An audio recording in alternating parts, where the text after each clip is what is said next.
She didn't scream when the strap came down. She learned long ago that sound only made it worse. She folded into herself instead, arms crossed over her head, counting the blows by the sting. 1, 2, 3. Her breath shook, but she stayed quiet. If she stayed quiet, maybe it would end sooner. Worthless, her mother said. The word landed heavier than the leather. Her father stood by the stove, eyes hard, jaw locked. He did not speak. He never did. When it was over, the girl stayed on the dirt floor, listening to the silence return. Then she wondered, not for the first time, how much longer she could survive this house. She was 15 and already tired in her bones. Too small, too dark, too different. Those were the reasons whispered and shouted, used like knives day after day. Her brothers laughed when she limped past them. Her mother found fault in every breath she took. Her father measured her worth by how little trouble she caused. This cabin sat along a narrow wagon trail in the Montana mountains, far from mercy. Pines groaned in the wind. Snow pressed against the walls in winter. In summer, dust filled the air. It should have been a home. For her, it was a cage. At night, she slept on a thin mattress stuffed with straw. She pressed her face into the pillow so no one would hear her cry. Sometimes she stared at the ceiling and imagined another life. One where hands didn't hurt. One where her name wasn't spoken like a curse. Most mornings began the same. Cornmeal mush. Cold looks. Orders barked without thanks. "You'll never marry," her mother told her one day, stirring the pot with sharp, angry movements. "No man wants broken goods."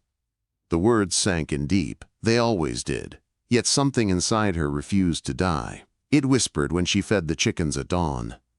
It stirred when she watched the mountains catch fire with sunset. It told her she was more than what they said. She didn't know why that voice survived. She only knew it did. Winter brought change on the back of a stranger's boots. The man arrived one afternoon with snow on his shoulders and a calm that filled the room. He was tall, broad, weathered by years outdoors. His eyes were steady, not soft, not cruel, just steady. He sat at the small table, hat in his hands. "I need help at my homestead," he said. His voice was deep, slow, careful. "A woman to tend the cabin and look after my boys." Her father leaned forward at once. Opportunity sharpened his smile. "My daughter's strong," he said. "Knows her duties." The girl listened from outside, heart pounding so loud she feared they would hear it. "I'm not talking marriage," the man added. "Not now. I want to see how she fares first." Her mother nodded too fast. "She knows her place." The girl understood what that meant. She knew how to disappear, how to obey, how to accept whatever was handed to her because anything was better than here. That night, she stood beneath the stars and hugged herself against the cold. Fear and hope twisted together in her chest. Leaving meant escape from the blows. It also meant stepping into the unknown. She had learned not to trust hope. Hope had teeth. "You're leaving at first light," her father said later, not looking at her. There was no goodbye. She packed what little she owned before dawn. 2 dresses, a ribbon hidden for years, a small tin locket that once belonged to her grandmother. That was all. It fit in a cloth bundle she tied with shaking hands. The wagon arrived as the sky blushed pink. The driver was a thin man with kind eyes. He tipped his hat when he saw her. "Morning, miss," he said gently. The word miss startled her more than kindness ever had. No one came out to see her go. The door closed behind her without a sound. As the wagon rolled away, she watched the cabin shrink. The mountains opened ahead. The air changed. It smelled of pine and wet earth. With every mile, her shoulders loosened just a little. "The boss is a good man," the driver said after a while. "Lost his wife years back, raising 4 boys alone." She nodded, unsure what to feel. When they reached the homestead, she saw a sturdy cabin with smoke rising from the chimney. A porch wide enough for chairs. Flowers asleep beneath frost. It looked solid, safe even. The thought frightened her. The mountain man waited on the porch. He studied her when she stepped down, not like she expected. There was no disgust, no hunger, only assessment, like someone deciding how to fix something broken without knowing where to start. "Come," he said.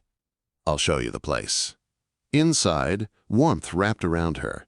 The scent of beeswax and sage lingered. There were curtains on the windows. Real furniture, silence that didn't threaten.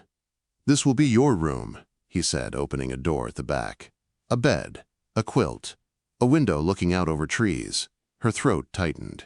"You'll work hard here," he continued, "but no one will raise a hand to you, not in this house." She looked up fast, unsure she'd heard right. He met her gaze, serious and firm. That night she ate until she was full. No one shouted. No one watched her chew. Later, as she lay under the quilt, she waited for pain that never came. For the first time in her life, the dark felt quiet instead of dangerous. And as sleep finally took her, one question lingered, fragile and terrifying. What if this place wasn't another prison at all? What if it was the beginning of something she had never been allowed to want? Morning came before she expected it. A pale line of light slipped through the window, touching the quilt at her feet. For a moment she forgot where she was. Then the stillness reminded her. No shouting, no sharp footsteps, only the soft crackle of a fire waking in the hearth. She dressed quickly and stepped into the kitchen. The mountain man stood at the stove, sleeves rolled, pouring coffee into tin cups. He nodded once when he saw her. "You'll want to eat," he said. "Day starts early here." 4 boys burst in like a gust of wind. Boots thumped, voices tangled, laughter filled the room. She froze, unsure where to stand. The eldest stopped first. He studied her with open curiosity. "Who's she?" he asked. "A helper," the man replied. "Be respectful." The boy nodded, then grinned. "I'm Luke." The others followed. Quiet Ben, bold Caleb, and the youngest a small blur named Eli, who stared at her without fear. She served breakfast with careful hands. No one mocked her slowness. No one struck her knuckles. When she spilled a little coffee, no one noticed. Her chest ached with the effort of holding herself steady. After the boys left for lessons with a neighbor, the cabin grew calm. "This is how the days go," the man said, showing her the rhythm. Cleaning, cooking, mending, watching the weather. There was no cruelty in his instructions, only need. By afternoon, the boys returned, louder than before. Dirt on their faces, energy bursting. She braced herself. Luke tested her first. He ignored her words. Ben hid behind chairs. Caleb challenged every rule. Eli tugged her sleeve and smiled. She knelt to his height and smiled back. He laughed. Something warm stirred in her chest. That evening, she heard the mountain man correct the boys. His voice was firm, never sharp. When Luke argued, the man met his eyes and waited. The boy quieted on his own. She watched from the doorway, stunned. Authority without fear. She had never seen that before. Days passed. A pattern formed. She learned their tempers and small fears. Luke worried about being strong enough. Ben feared loud voices. Caleb wanted attention more than anything. Eli wanted arms to climb into. She gave them what she could. The mountain man watched from a distance. He said little, but sometimes she found wildflowers on the table, or an extra blanket folded on her bed. Once, when she cut her finger, he set a bottle beside her without a word. One cold night, Eli woke burning with fever. She stayed with him until dawn, cooling his skin, whispering songs she half remembered. When the man found them asleep in the chair, he paused. He did not wake her. In the morning, he said only 2 words. "Thank you." They stayed with her all day. Sundays changed everything. After church, he insisted she sit at the table. "In this house," he said, "Sundays are for togetherness." The word felt too large. She held it carefully. He asked her opinion on small things. Where to store grain? What stew worked best? Each question surprised her. Each answer felt like a step onto solid ground. One night, She found a book on her dresser. Worn. Loved. No note. She traced the pages like they were treasure. She cried quietly because someone believed she deserved to learn. When spring rains came hard, part of the roof gave way. Her room was no longer safe. "You'll sleep in the sewing room," he said, "just until repairs are done." The sewing room was close to his, close to the boys, close to voices and life. She lay awake that first night listening to him read stories. Later, she heard him wake from a dream, breath ragged. Before she could stop herself, she knocked. "Sir," she whispered, "are you all right?" The door opened. He looked tired, older, human. "Tea," she said softly. "It helps." They sat at the table in moonlight. He spoke of loss, of holding a hand and feeling it go cold. She listened. When he stopped, she reached out and touched his fingers. Not bold, not shy, just there. "You know kindness," he said. She nodded. She did. Something shifted that night. Not love. Not yet. But understanding. Summer brought a gathering. Lanterns. Music. He told her she would attend. As family. He paid for a dress. Blue. Simple. When she saw herself in the mirror, she barely recognized the woman standing there. At the gathering, whispers followed her. Old judgments surfaced. Doubt crept in. Then a strong hand settled at her waist. "She's with me," the mountain man said. The whispers stopped. They danced badly. They laughed softly. Happiness bloomed, fragile and real. Later that season, she found a letter hidden away. Truth spilled from old ink. Her blood carried stories older than the mountains. "Strength, not shame," she told him. He listened. "You've always been who you are," he said. "Now you just know it." That night, she told the boys. They accepted it without question. Children always do. One afternoon, while planting seeds, he approached, hat twisting in his hands. "I need to ask you something," he said. Her heart raced. Old fears clawed back. Whatever he was about to say, she knew her life was about to change again. He stood there longer than needed, turning his hat as if it might give him courage. The boys were down by the creek. The afternoon was quiet. Too quiet. "I've been thinking," he said at last, "about what this place has become." Her stomach tightened. She kept her eyes on the soil, pressing seeds into the earth with careful fingers. She had learned not to look too soon, not to hope before the words were clear. "You've brought order here," he went on, and calm. "The boys, they're different, better." She swallowed. Praise still felt dangerous. "I only do what needs doing," she said. "That's not all you do," he replied. "You belong here." The words struck deeper than he knew. She straightened slowly and met his gaze. He wasn't smiling. He wasn't stern. He looked uncertain. That unsettled her more than anger ever had. "I don't want you to feel trapped," he said. "If you wish to leave, you're free to do so." The ground seemed to tilt. Leave. The word echoed like a threat. "I don't want to leave," she said quickly, fear sharpening her voice. Then she softened it. "This is the only place I've known peace." He nodded once, as if that answered something inside him. That's what I needed to hear. Quote, "From that day on, the distance between them changed, not vanished, shifted. He asked her to sit with him in the evenings. They spoke of weather, of the boys, of the land, sometimes of nothing at all. Silence no longer felt empty. Autumn crept in with cool mornings and gold leaves. She found herself humming while she worked, laughing more easily, standing straighter. The woman in the mirror still carried scars, but her eyes no longer looked hunted. One afternoon, while cleaning the loft, she uncovered a small wooden box tucked behind old trunks. Inside were letters tied with ribbon. Curiosity trembled in her hands as she opened one addressed in a careful script. Her breath caught.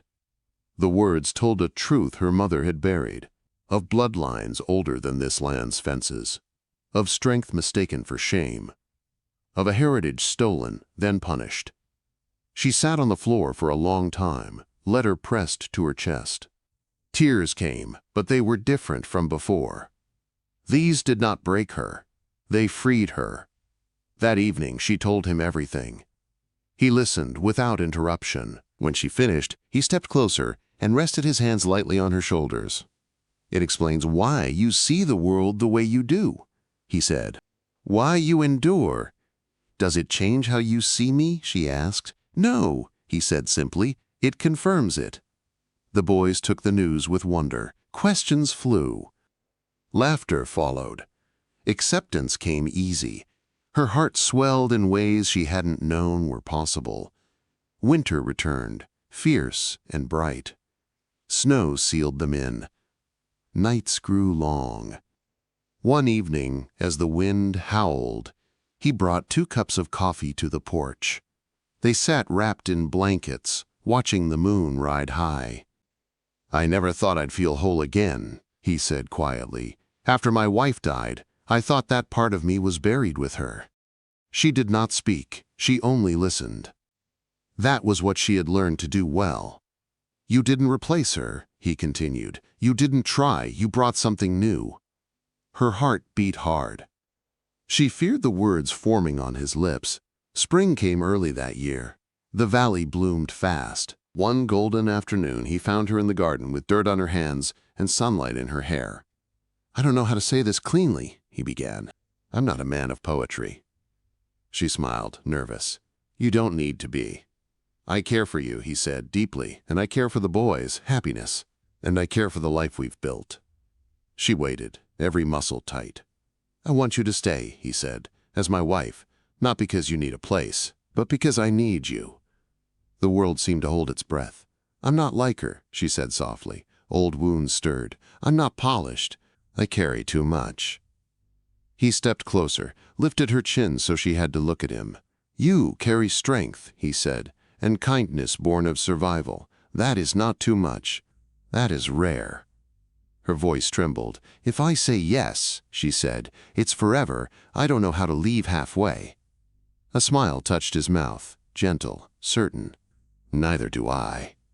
She answered him with a kiss that tasted of earth and freedom, of choice. The wedding was small, honest. She wore wildflowers in her hair. The whispers came, but they no longer mattered. She stood tall. Years followed like a steady river. Children were born. Laughter filled the cabin. The land thrived under shared hands. One evening, much later, she sat on the porch with silver threading her hair. He joined her, as he always did. "Any regrets?" he asked. She looked out at the valley, at the life she had claimed. "None," she said. "I wasn't saved. I found myself." The wind carried her words into the mountains where they belonged. Marriage did not soften life, it deepened it. She learned that love was not the absence of hardship, but the presence of hands that stayed steady when hardship came. The cabin still creaked in storms. The boys still argued. Crops failed some seasons. But now, when trouble arrived, it did not arrive alone. She woke each morning beside a man who greeted the day without anger. He rose early, brewed coffee, and kissed her brow before stepping into the cold. Small gestures, quiet ones. They mattered more than grand promises ever could. The boys tested boundaries again once the word wife settled into their mouths. Children always do. She met it with patience she hadn't known she possessed. When she raised her voice, she apologized. When she erred, she corrected herself. Slowly, trust rooted deeper. Luke grew tall and serious. Ben found confidence in his hands. Caleb learned to listen. Eli never stopped clinging to her skirts, even when he pretended not to. She loved them with a fierceness that surprised her. Not because she replaced anyone, but because love expands when allowed. Some nights her past returned without warning. A raised hand, a sharp voice, a shadow moving too fast. She would wake shaking, breath trapped in her chest. He never asked questions in those moments. He simply held her until the tremors passed. His silence was a shelter. "You're safe," he would murmur. She learned to believe it. Spring brought a daughter. Dark-eyed, quiet, perfect. Holding that child, she felt something close inside her finally settle. The girl would never learn fear as a language. Not in this house. Another daughter followed years later, laughing and stubborn. The cabin grew louder, warmer, full. Word of their life traveled farther than they realized. Some spoke kindly. Others spoke poorly. Old judgments have long legs. She heard whispers when they went to town, saw looks linger. Once, she might have folded under them. Now she lifted her chin. One afternoon, a woman approached her at the trading post. A woman from her childhood, the past standing in new clothes. "You did well for yourself," the woman said, tone sharp with disbelief. She met the gaze calmly. "No," she replied, "I built a life." The woman had no answer. Years rolled on. Seasons stitched themselves together. The land taught her its moods. She read clouds like letters, knew when snow would fall hours before it did. Her husband trusted her instincts without question. When she spoke, he listened. One winter, illness came hard. Fever swept the valley. The boys fell sick one by one. She barely slept, brewed remedies, held hands, sang low. When she faltered, he stepped in without hesitation. Watching him care for their children, she understood something quietly powerful. Love was a skill. He had learned it. So had she. The past did not vanish completely. News arrived sometimes, carried by travelers. Her father had grown bitter, her mother harder. Letters were sent once, twice. She read them. She did not answer. Forgiveness, she learned, did not require reopening wounds. One autumn evening, as leaves burned red along the hills, she stood at the edge of the field and felt a strange tightening in her chest. A memory surfaced. Her younger self, curled on a dirt floor, counting blows, she closed her eyes. "I survived," she whispered to the wind. The land seemed to listen. That night, she told her husband something she had never said aloud, about the fear, about the silence, about how close she had come to believing she was nothing. He listened, jaw tight, eyes dark. When she finished, he took her hands. "They were wrong," he said. "And you proved it by living." Years later, when the boys left one by one to build their own lives, the cabin grew quieter. The silence no longer frightened her. It felt earned, like rest. On one such quiet evening, she sat on the porch, watching the sun dip low. Her husband joined her, 2 cups of coffee between them. They said little. They didn't need to. "You ever think about how close we came to never meeting?" he asked. She nodded. "It scares me," she admitted, "how small choices change everything." He smiled faintly. "And how brave one decision can be." The wind shifted. The valley glowed gold. She leaned into his shoulder, grateful beyond words. Yet deep inside, she sensed another turning ahead. Life had taught her not to believe every chapter was gentle. Something was coming. Not danger, not sorrow, but reckoning. She felt it in the way memories rose uninvited. In the way the past tugged at her when she least expected it. As if something unfinished was drawing closer. She held his hand tighter as the sun disappeared. Whatever came next, she would meet it standing. The reckoning came quietly. Not with shouting or fists or fear. It came on a mild spring afternoon, riding in on a tired horse with a letter folded too many times. She recognized the handwriting before she opened it. Her mother's. Her hands did not shake this time. That surprised her most. She read the words slowly, standing at the table where she had once learned she mattered. Margaret was ill, weak, alone. Her husband had been buried 2 winters back. The boys were gone. Pride had outlived usefulness, and now there was nothing left to hide behind. "I don't ask forgiveness," the letter said. "I ask to see you." She folded the paper and sat down. The room felt very still. That evening, she handed the letter to her husband. He read it without comment, then looked at her. "What do you want to do?" he asked. No instruction, no judgment, just space. I don't know, she said honestly. Part of me wants to burn it. Another part wants to see her, not for her, for me. He nodded. Then we'll do it your way.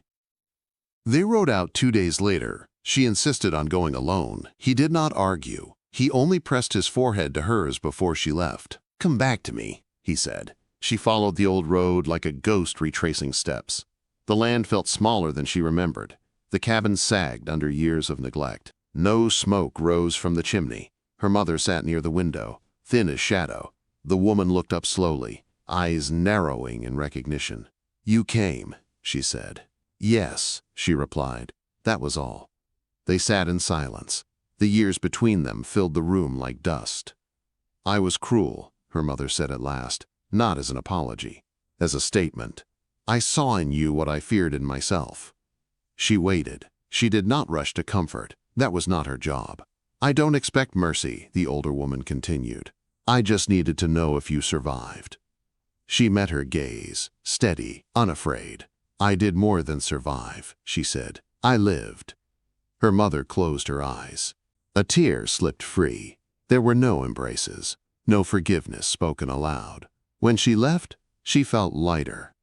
Not because the past was erased, but because it no longer chased her.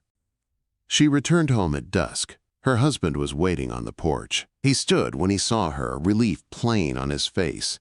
It's done, she said. He drew her into his arms. That night she slept deeply, dreamless. Time moved on, as it always does. The children grew, left, returned with families of their own. The cabin echoed with new laughter, then quiet again. Her daughters inherited her eyes, her sons her steadiness. She taught them all the same lesson. No one decides your worth for you. Years later, illness found him, slowly, without cruelty. His strength faded like a long sunset. She cared for him as he had cared for her, patiently, without fear. One evening, as the lights slipped away, he took her hand. You saved me, he said softly. She shook her head. We saved each other. He smiled. That's the best kind. When he passed, the house felt impossibly large. Grief moved in like fog, but she did not break. She had learned how to stand in pain. She buried him beneath the trees he loved. The land held him gently. Seasons turned. She aged. Lines etched her face like a map of survival. She stayed, tended the land, welcomed grandchildren, told stories by firelight. One autumn afternoon, she sat on the porch watching the valley blaze gold. Coffee warmed her hands. The wind whispered through the pines. She thought of the girl she had been, curled, silent, afraid. I kept my promise, she murmured. I bloomed. The sun dipped low. The mountains held her gaze. And she knew her story was not about pain anymore. It was about choosing life. Age arrived the way it always does, quietly. One morning she noticed her hands were slower. One winter she realized the cold stayed longer in her bones. The mirror showed silver where dark hair once fell. But the woman looking back did not frighten her. She knew who she was now. The homestead remained her anchor. She rose with the sun, though not as early as before. She brewed coffee the way he liked it, even though she drank it alone. Some habits were not meant to fade. They were meant to honor. The land still listened to her. She felt storms before clouds formed. She knew when frost would come. The mountains had claimed her long ago, just as she had claimed them. Her children visited often. Sons with weathered faces, daughters with her eyes and her quiet strength. Grandchildren filled the cabin with noise and questions. Tell us the story again, they begged on cold nights. The one about how you came here. She never told it with bitterness. She told it with truth. She spoke of a frightened girl, of a hard house, of pain that should have crushed her but didn't. She spoke of a man who opened a door without knowing he was saving a life. She spoke of choice, of courage, of staying. Was you scared? One child asked. Yes, she answered. Bravery always starts with fear. One spring she felt the land preparing her, not for death, for rest. She moved slower, sat longer, watched more than she worked. She welcomed it. One evening she carried 2 cups of coffee onto the porch out of habit. She smiled at herself and set one down across from her. "You always did like it strong," she said softly. The sunset stretched wide and golden, the same color she had watched for decades. She closed her eyes and felt his presence, not as memory, but as certainty. Love like theirs does not vanish. It settles into the bones of the world. She thought of her mother then. Not with anger, not with longing, just acknowledgement. Some people never learn how to love without hurting. That truth no longer wounded her. Forgiveness had already done its work. Not for them. For her. As summer neared its end, she gathered her family. Not with urgency. Just intention.